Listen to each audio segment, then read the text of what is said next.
Her Majesty, 95, is continuing to experience mild cold-like symptoms after testing positive for coronavirus on Sunday and has been self-isolating at Windsor Castle.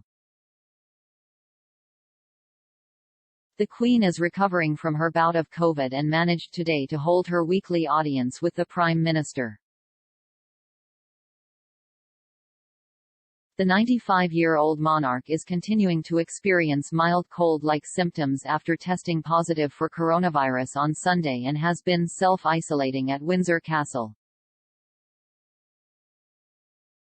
A number of palace staff who work and care for Her Majesty are also understood to have been hit by the virus in the last few days.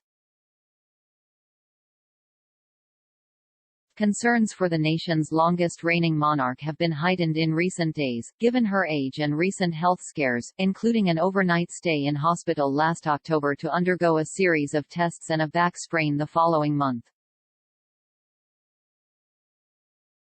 Buckingham Palace had insisted the Queen, who is triple vaccinated, would this week be continuing light duties at her desk.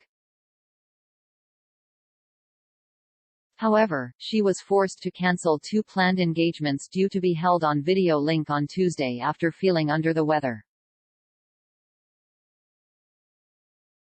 Her Majesty has been following the COVID guidelines after testing positive, but from tomorrow the sovereign would be freed from her isolation period with the end to the legal duty to self-isolate.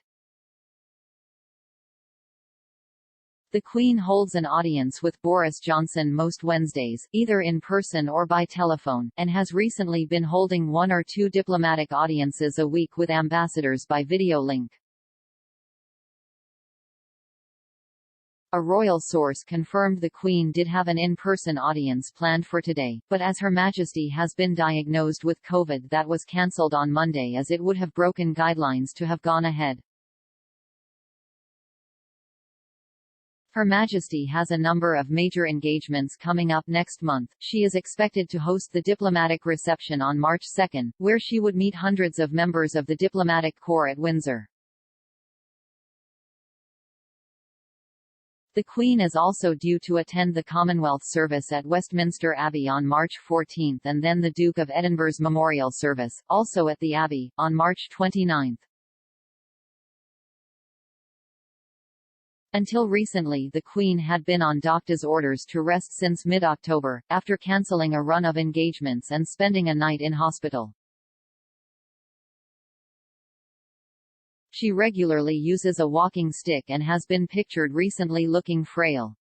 She has spoken of her mobility issues, telling two senior military officers during a Windsor Castle audience last week, "Well, as you can see, I can't move." Meanwhile, as royal aides hope the Queen's COVID is in the distance, plans are continuing at pace for celebrating her Platinum Jubilee in style this summer. Some 5,000 members of the public will be selected to receive a pair of free tickets to a Platinum Jubilee concert at Buckingham Palace, the BBC has announced. The Queen celebrated the 70th anniversary of her accession to the throne on February 6, 2022. She is the first British monarch to reach the milestone. To celebrate the anniversary, a variety of events and initiatives are taking place throughout the year, culminating in a 4-day UK bank holiday weekend from June 2–5. The BBC has revealed that 5,000 people will be selected via a ballot to receive a pair of free tickets to be in the audience at Buckingham Palace for the Jubilee concert on June 4. From February 24 to March 23, people will be able to apply online for a pair of tickets. The 10,000 tickets on offer are not being allocated on a first-come, first-served basis, meaning those who enter the ballot have an equal chance of being selected no matter when they apply during the period the ballot is open. As part of the celebratory concert, a stage will be erected in front of Buckingham Palace. A variety of musical performances will feature, from global pop and rock stars to opera singers, with a full, live orchestra. Famous faces from film, TV and the stage will also celebrate some of the most significant cultural moments from the Queen's reign.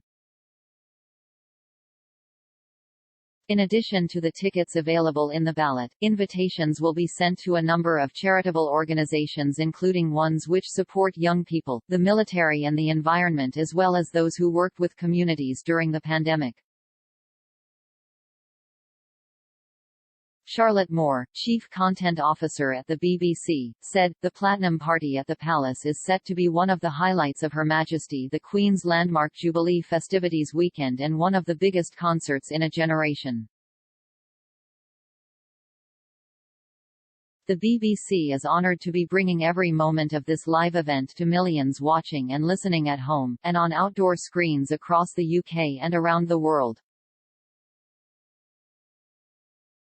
The Platinum Party at the Palace will be held on June 4 and will be broadcast live on BBC One, BBC iPlayer and BBC Radio 2, and supported across the entire BBC network.